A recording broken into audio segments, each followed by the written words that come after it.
What's up, everybody, and welcome back to the Right Point of View channel, where we cover all sorts of topics from culture to individual liberties, controversial issues, you name it, we talk about it and we discuss it from a conservative lens. So if that's the kind of stuff you're into, do please subscribe, hit that like button so we can spread the message, because these conversations are so important.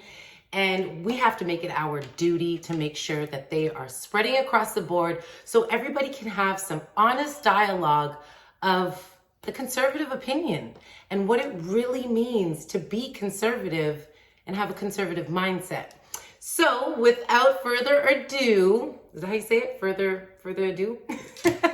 Anyway, without holding you guys up too long, let's dive right into it. And today we're actually going to be reacting to a recently broadcasted video of Dr. Phil. And I used to actually be a huge fan of Dr. Phil, but I don't know, over the years, I kind of felt like he was going a more liberal way, in my opinion. Maybe it's because of his relationships and the network he was on.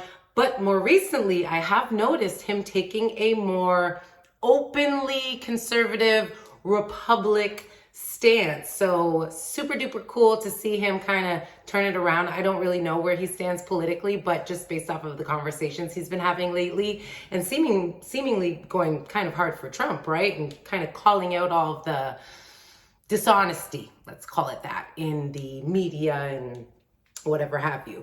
That being said, let's not hold you guys up any longer. Oh, by the way, he is interviewing Vivek Ramaswamy, and who doesn't love Vivek? If you wanted Vivek to be VP or even president, drop a comment below. I would love to hear your thoughts on him, because I actually think he's quite amazing. He's so impressive. I love the way he answers, the way he articulates himself. More of us should adopt this form of speech, honestly, in communication. But anyways, I'll stop yapping away, because you guys know I'm going to do a lot of that in this video if you've been around a little while. That being said, let's get right into it. I am sitting down for a one-on-one conversation with a disruptor. I don't have a disruptor, problem. love You it. have a corruption problem. In the realm of speech, you say too much and you offend people. Oh, he's made a lot of waves by saying there are only two genders. My goal is not to demonize the people who may suffer from actual mental health disorders. 3-word slogan for how we fix the federal government: shut it down. 2028 is not that far away. Will you run? Yeah, he better run. He better run. What do you guys think? Drop a comment.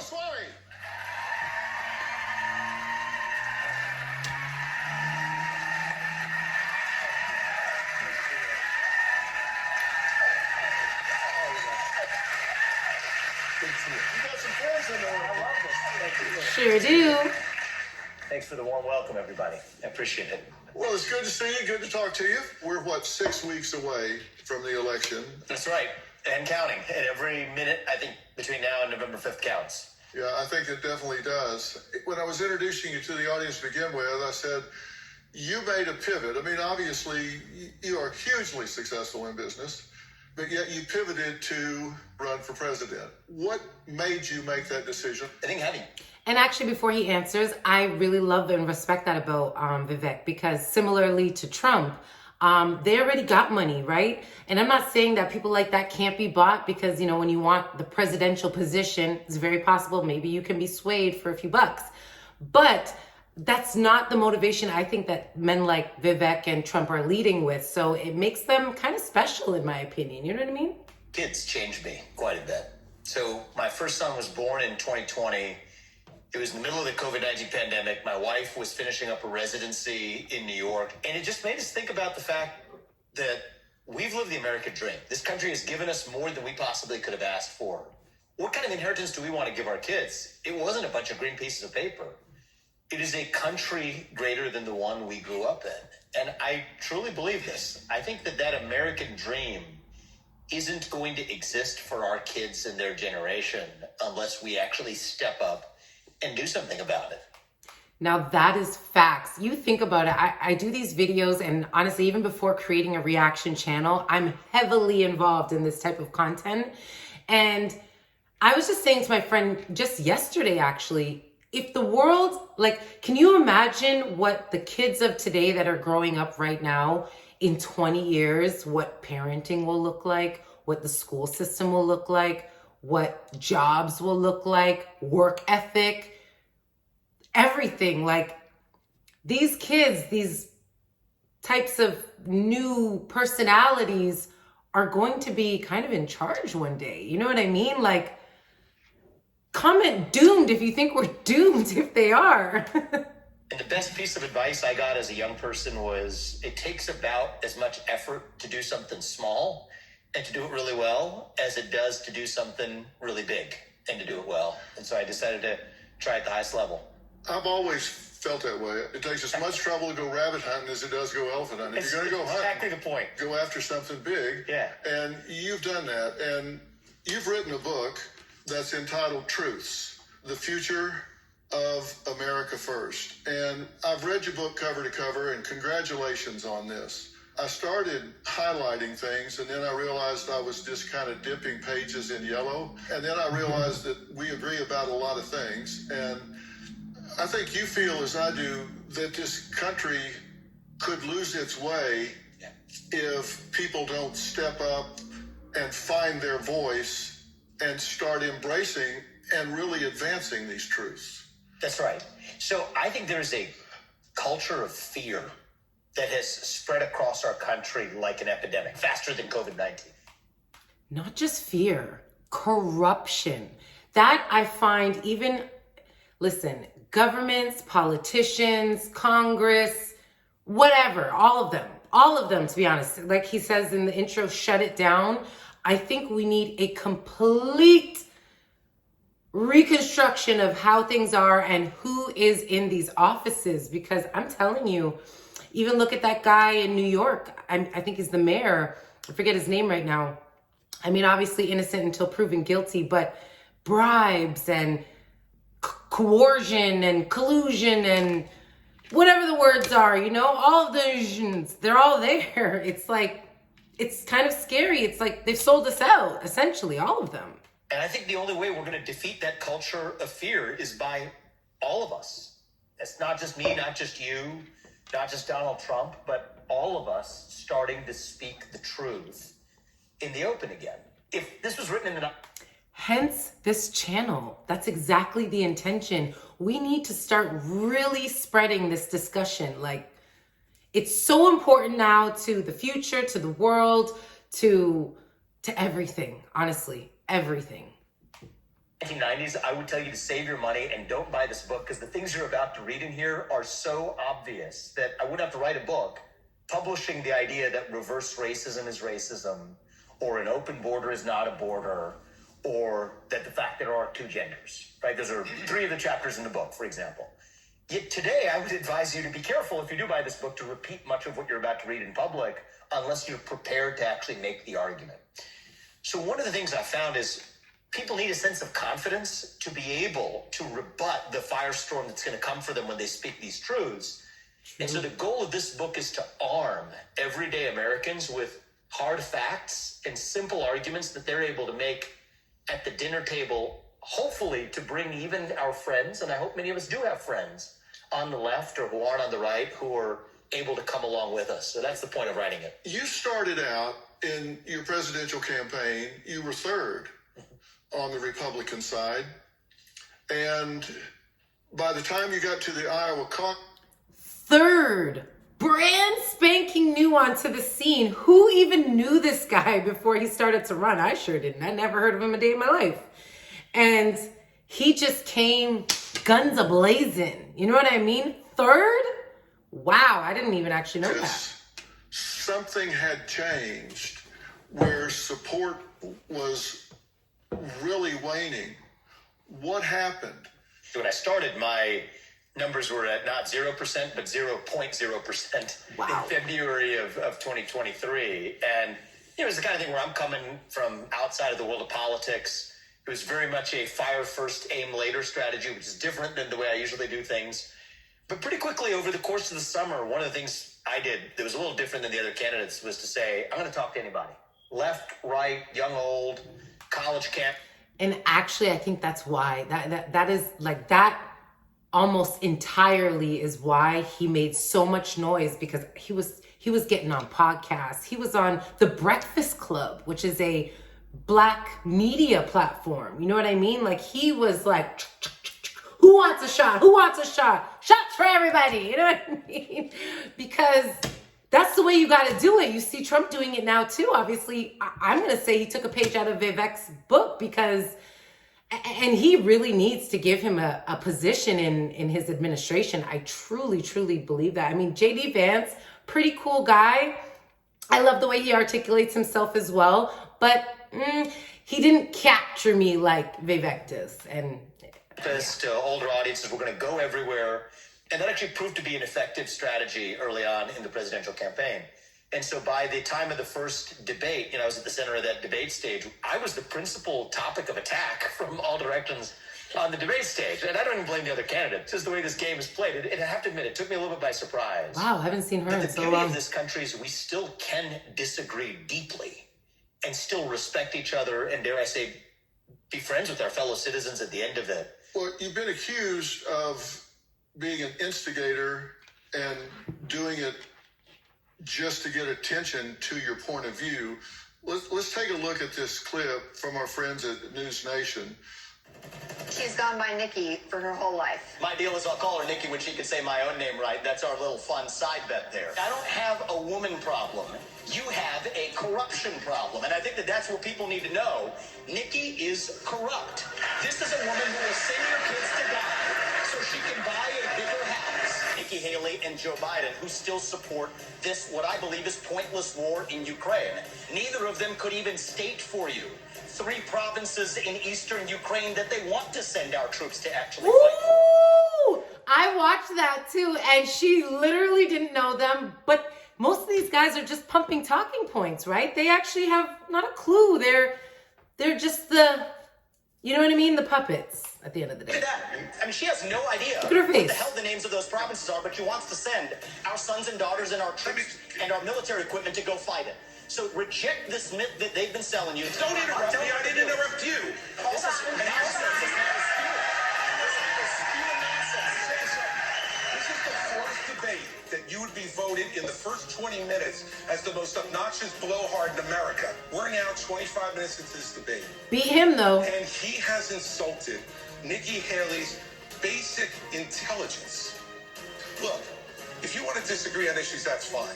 And Nikki and I disagree on some issues. This is a smart, accomplished woman. You should stop insulting her. Same reverse. Intense. Would you do that differently today? No. Yeah, I would tell you that I actually was not attacking anybody in the race, but I did take the philosophy of, you know what, if you're going to hit me, I'm going to hit back harder. I think I would have been much more focused on making sure that people understand why I'm in this. What are we actually running to? And I think that whether it's with respect to the left or whether it's with respect to fellow Republicans, I think one of the mistakes that, frankly, I've made, but I think we often make as conservatives too, is we know what we're against, but we have to also do a better job of articulating who we are and what we actually stand for. You know, I've railed against wokeness, I've railed against the transgender ideology, climate ideology, COVIDism, which I think was a religion in the country. But what do we stand for? We sometimes forget that part. And for me, the thing that guided me into the race in the first place is my core conviction. We stand for the value of the individual, the family, the nation, and God. And that beats race, gender, sexuality, and climate if we have the courage to actually stand for it. And so I think that I owe it to the people we're aiming to lead to do a better job of that. You said faith, patriotism, and hard work were core values that you thought were really important instead of what you just listed, COVIDism and all of these things.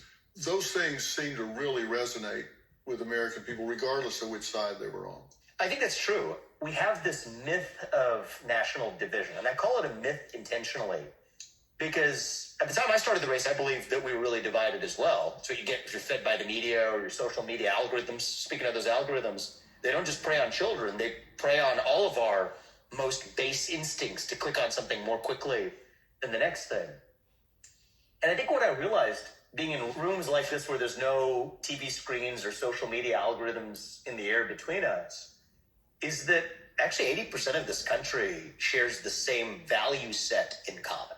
But all we have to do is overcome that culture of fear that I talked about earlier. And so one of the things I try to do in this book is really to highlight, once you overcome that culture of fear, you may disagree with your neighbor, but you can be closer to him.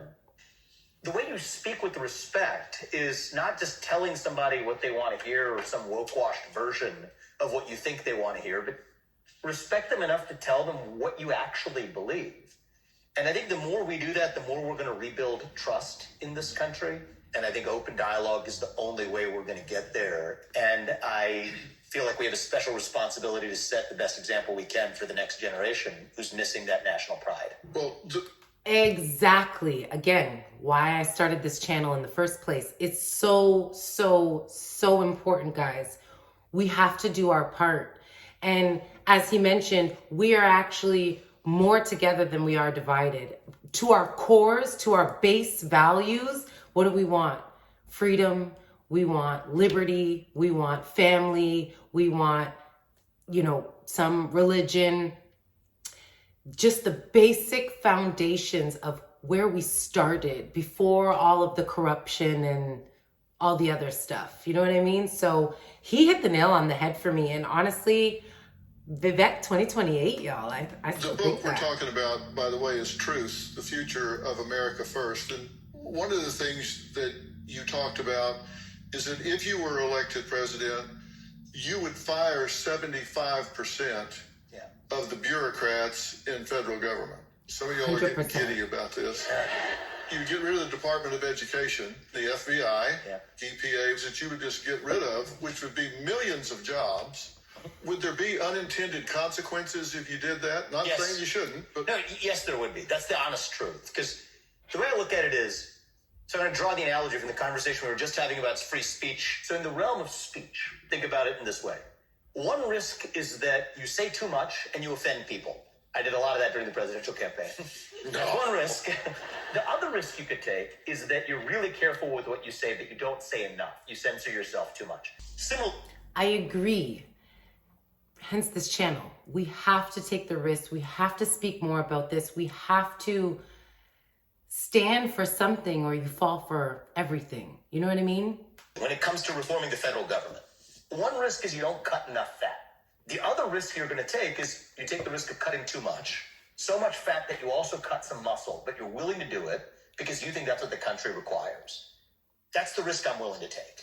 And you know what? If we overcut too much and we need to build something back up, I'd rather do that on a clean scaffold rather than the really corrupt fourth branch deep state that operates and really runs the show of the U.S. government today. If I favor doing one thing in the United States of America, it's this. It's to dismantle the nanny state in all of its forms. Dismantle the entitlement state, which has fueled this culture of victimhood that has spread across the country like an epidemic. This regulatory state, which says that we don't trust you to govern yourselves. So we're not going to let Congress make the laws. We're going to have unelected bureaucrats who you can't vote out do it instead. Every form of the entitlement state, just shut it down. And I think that's how we save the country. But when you say that you talk about the deep state and that it's not the elected politicians that are running the country, but it's all of these hired, appointed bureaucrats that are making regulations, not passing laws. That's right. That's who you're talking about, deep state, that's actually running the country. That's right. So the biggest myth in American politics is the idea that the people who we elect to run the government are the ones who actually run the government. That's a myth. Doesn't work that way. Most laws, they call them rules, but Lobbyists, things like that. Going back to my earlier point, these politicians always usually are bought. They're selling us out left, right, and center for their own pockets. Some of these politicians that make maybe a couple $100,000 a year are racking in millions. Like, you see how before they got into politics where their salary or their net worth was, and during office or after, it's like, how? You only get paid $160,000 a year. You know what I mean? the binding effect of law are not passed by Congress. They're written by unelected bureaucrats in three-letter agencies. FTC, SEC, EPA, God knows what, the alphabet soup in Washington, D.C. They were never elected to their position.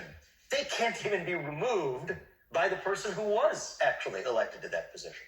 So my own experience, I come from the world of business, right? So if somebody works for you and you can't fire them, that means they don't work for you. It means, in some deep sense, you work for them because you're responsible for what they do without any authority to actually change it. And that is the federal government of the United States of America. Well, that's exactly how it works here today.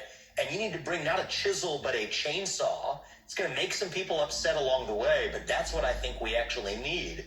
3-word slogan for how we fix the federal government. I agree. Every office needs a good shaking. You know what I mean? Get the f out of here. Come on. We need some new people in office. Some people who are actually patriotic, who are actually America first, who are actually people first. For the people, by the people. You know what I mean? Shut it down. And I think that that is my formula for reviving the country. Down. In the book Truth, you say there are 3 branches of government, not 4. Yes. And you have 5 truths under them. And number 1 is people we elect to run the government no longer are the ones who run the government. 2, 3-letter government agencies write rules that constrict Americans. 3, federal agencies like the SEC draft and enforce regulations, but also adjudicate disputes through in-house judges, which defies separations of power because they're setting the rules and then adjudicating them. And that's not how it works. Then in 4th, there's a shift of power away from Congress, which reflects a return to monarchical worldview of Europe.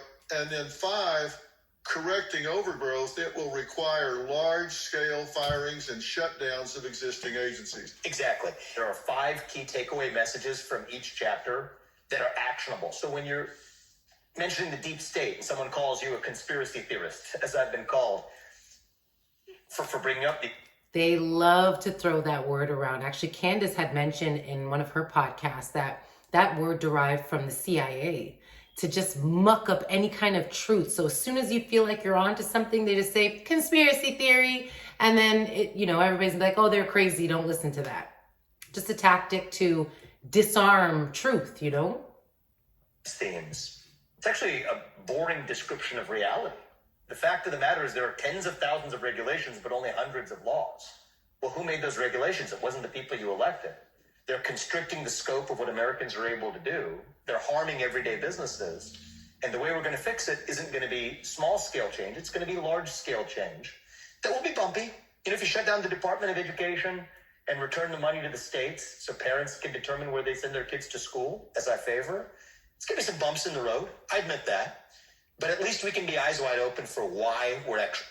Growing pains, natural, but it's like you have to get through the harder time to see a better day. You know what I mean? And I personally think it's worth it. I think he's really onto something, and we need that. We really need this perspective, because the old way is what got us here in the first place, and we've been letting it go on and on and on, and it's time to regain control and tell these to get doing it. So lost. that's the way I've tried to write this book, is in a very pragmatic way that arms people with take-home bottom line arguments. You say that there are more people dying from bad climate policy than from climate problems. That's a fact. Yeah.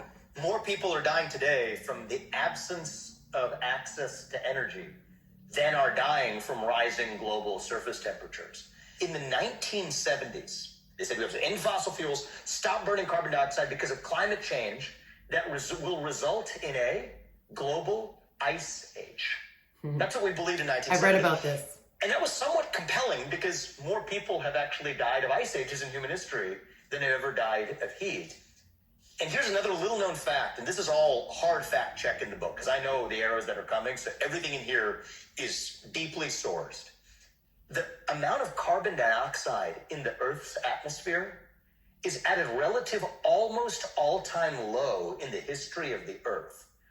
So back in the 1970s, they said, okay, if we're going to emit CO2, history teaches us that we might actually freeze the planet and we might have a global ice age. Turns out that didn't transpire. Then they just decided that, okay, well, if the temperatures are going up rather than down, maybe that's the problem. When in fact, none of this is the problem. The problem is corrupt government wanting to take your tax dollars and giving you some funky ass excuse. And because people are so, with the fear mongering, they just say, oh my gosh, climate change, we need to save the earth. Ah. People are just like, oh my God, we need to save the earth. You know what I mean? But no, it's just more tax on tax for unrealized causes. We have a deep lack of purpose in this country. We have lost our belief in God. We have lost our belief in country. And we as human beings are wired to believe in something bigger than ourselves. And so if it's not going to be pledging allegiance to the flag of the United States of America, you'll pledge allegiance to the transgender flag, of which there are more of those in Washington, D.C. in the month of June than there are American flags. I kid you not. That's Pride Month. But if it's not to that religion, it's going to be to a new religion, which is this new climate religion. When you stop believing in traditional religion, you find non-traditional ones to fill their place.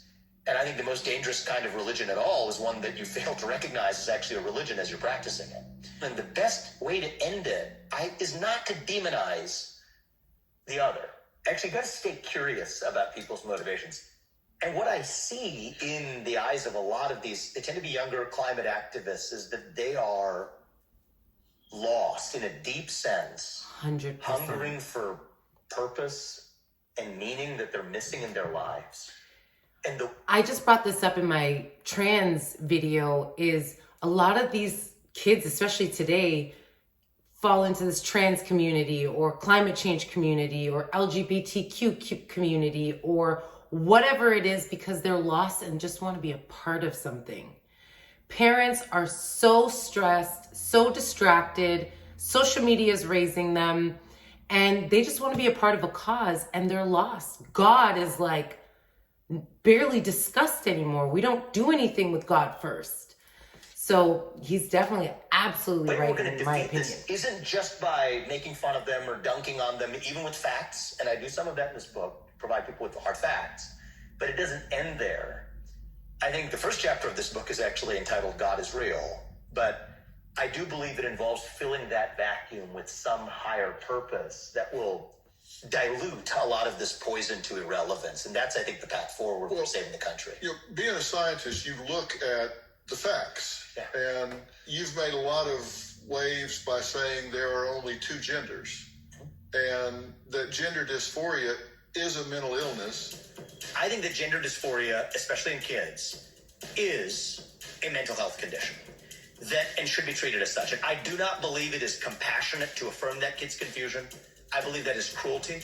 I believe 20 years from now, we will look back at allowing kids to undergo genital mutilation and chemical castration in the way that we would also judge Iran for doing the same thing. In Iran, if you're gay, you know what they do? They make you undergo genital mutilation and sex change. I think many gay kids are going through the same thing today because of the trans fixation in really American culture right now. 100%. A lot of intense moods there, but I stand by everything I said, which is, just think about this logically. So the same LGBTQIA plus movement that says that the sex of the person you're attracted to is hardwired on the day you're born. That was a core premise of the gay rights movement. It had to be for it to count as a civil right, that it was an immutable characteristic. The sex of the person you're attracted to is hardwired at birth. And if you believe in anything otherwise, you're bigot. That's the same movement that says that now your own biological sex is actually totally fluid over your life.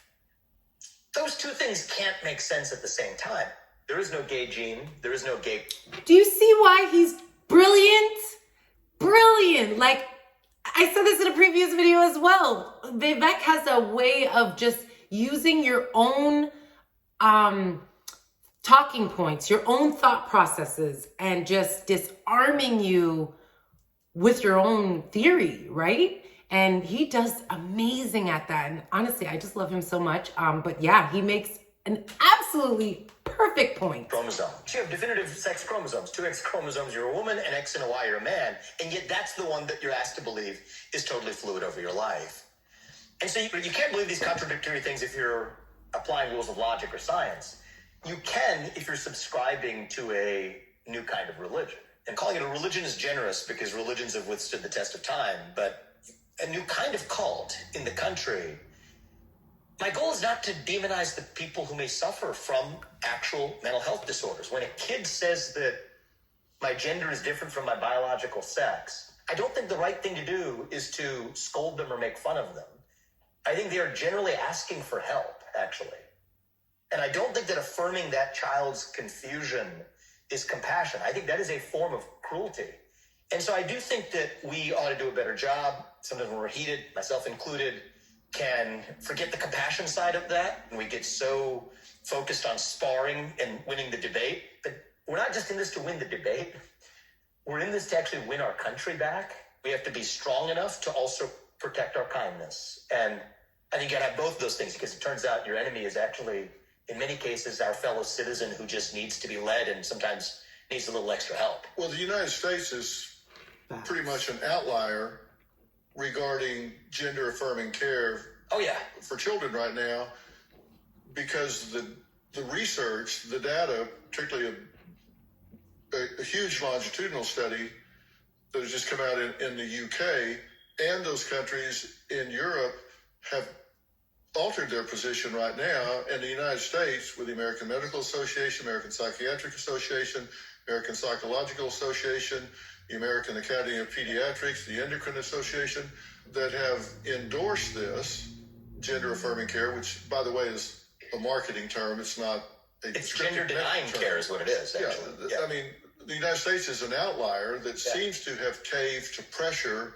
from the tyranny of the fringe. And I'm certainly not judging those who choose to live that lifestyle, but to deny science to justify it and demand others do the same thing is a different story. 100%.